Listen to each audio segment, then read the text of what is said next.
The Biden administration is taking a lot of heat, and I think rightly so, for their backing off of holding the Saudi Crown Prince, Mohammed bin Salman, accountable for his orchestrating of the murder of Jamal Khashoggi.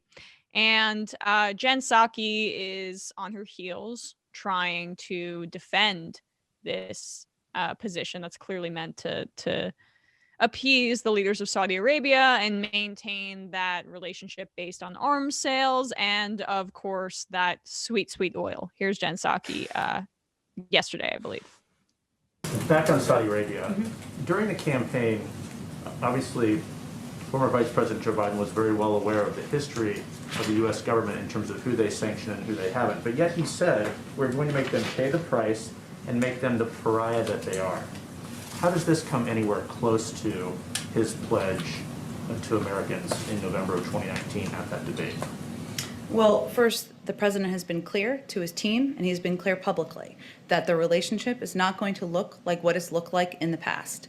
And even before the release of the report on Friday, we had taken actions as an administration to make that clear through diplomatic conversations to our partners and allies in the region and through our actions. And that includes a change in how we are communicating with the Saudis, counterpart to counterpart, going back to that appropriate line of communication. It includes not holding back and raising concerns about human rights abuses. We did see last month that Saudi Arabia did release 2 dual national prisoners and women's rights activists. It includes pulling back from our support from the war in Yemen. But it's important to also note that there are areas where we have an important relationship with Saudi Arabia. Intelligence sharing, also helping defend against the threats and the rocket attacks that they are getting, getting from bad actors right at their doorstep. And global diplomacy requires holding countries accountable when needed, but also acting in the national interest of the United States. And that's exactly what the president's trying to do.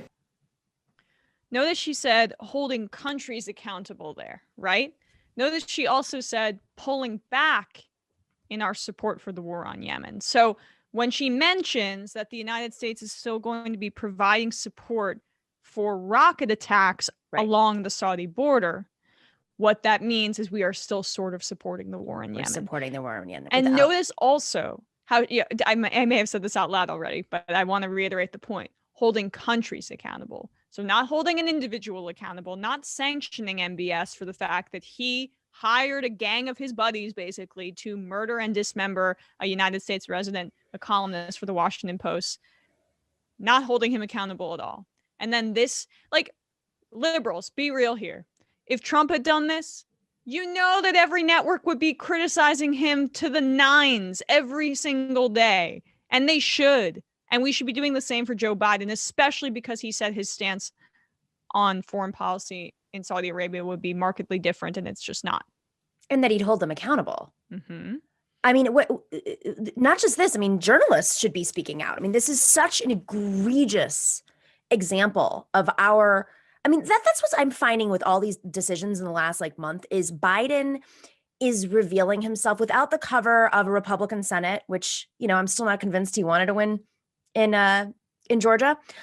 Without the cover of a Republican Senate, he's revealing himself in every single way. And also as in a moment of crisis, people are just more conscious of these decisions that used to happen behind closed doors were too complicated for folks to really wrap their heads around. But this was such an egregious situation. A disgusting example of how we are completely beholden to certain foreign interests, and then match that with, say, the Neotana nomination. I think that this is just a blatant example of how the Biden administration is not understanding. All eyes are open now. It's not just the progressives. It's Democrats. It's the world. It's journalists. I don't know. I don't know what to say at this point. Luckily, look, you mentioned journalists speaking out. Of course, they should do that more. And, our frustration with the media knows. Well, it was against one of their own. It was a Washington Post reporter. The Washington Post did write an op-ed about this, right? I believe their opinion. Oh, here we go. Oh. What happened? I believe that they did speak out against that. So like that's one of their own, right? But all media organizations should be speaking out against this. And let's be real, we have seen a more conciliatory attitude by the media towards Joe Biden, because he's brought things back to status quo. And the best he's doing is hold the line. And although yes, that's the point though. Like the lines change. You can't go back to Obama post-Trump. You can't. You might have been able to get away with that. He did get away with that before Trump, but now it's like the trenches, we're gushing with blood. Everybody sees what's going on. And I mean, listen, like Jeff Bezos should speak out. It's his paper. Yeah. And look, and I said, look, the $1.9 trillion stimulus is a very good bill. Let's be real. And they did learn a lesson in that area. But in terms of foreign policy, Tony Blinken and Joe Biden and an entire foreign policy apparatus has done nothing of substance, including their stance on the embassy remaining in Jerusalem and Israel, including what we're seeing in Saudi Arabia. And as I mentioned, these like semantics points about defending Saudi Arabia's borders and then ostensibly ending support for the war in Yemen are very key. We pointed this out when they initially made the announcement, how precise this language was.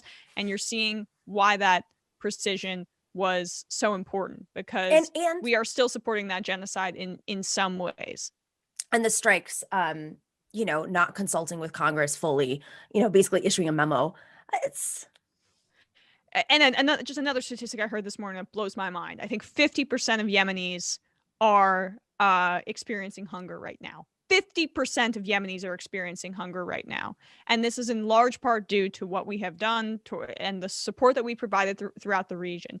Support for Saudi Arabia as a nation state right now in any fashion is supporting genocide. So why we may have pushed back and pulled back some of our arms and some of our arms sales that are specifically going for those purposes, even support for Saudi Arabia in terms of defense is still buttressing this effort in other ways. And so let's be real. The changes from how Donald Trump treated Saudi Arabia, Mohammed bin Salman, and how Joe Biden is currently treating them, and Tony Blinken in that administration, it's been negligible. It's not been enough at this point. And that the backlash that they're receiving about this MBS decision or lack of decision is indicative of that. Yeah. Yeah. I mean, I think you're right in terms of like the awareness of the left of a lot of these mechanisms, and just sort of more broadly speaking, just the level of political awareness that's out there is much higher, I think, than the Biden administration sort of really fully comprehended. And I think part of it is a function of just the progression of technology and social media that has taken place over the past 4 years, 4.5 years. In the last years of the Obama administration, there was not, there wasn't the same level of engagement. And then a bunch of it was just like people became much more engaged during the Trump years. And part of it is possible also like COVID. Like, it wouldn't surprise me if in the White House somebody said like, when this pandemic's over, there's going to be a lot less scrutiny. Right? Maybe. But it's also an economic disaster. I mean, there's all these things happening at once. You have a more engaged... I'm not saying they're right or wrong. I'm just saying that notion would I would be surprised if somebody hadn't contemplated that in the White House.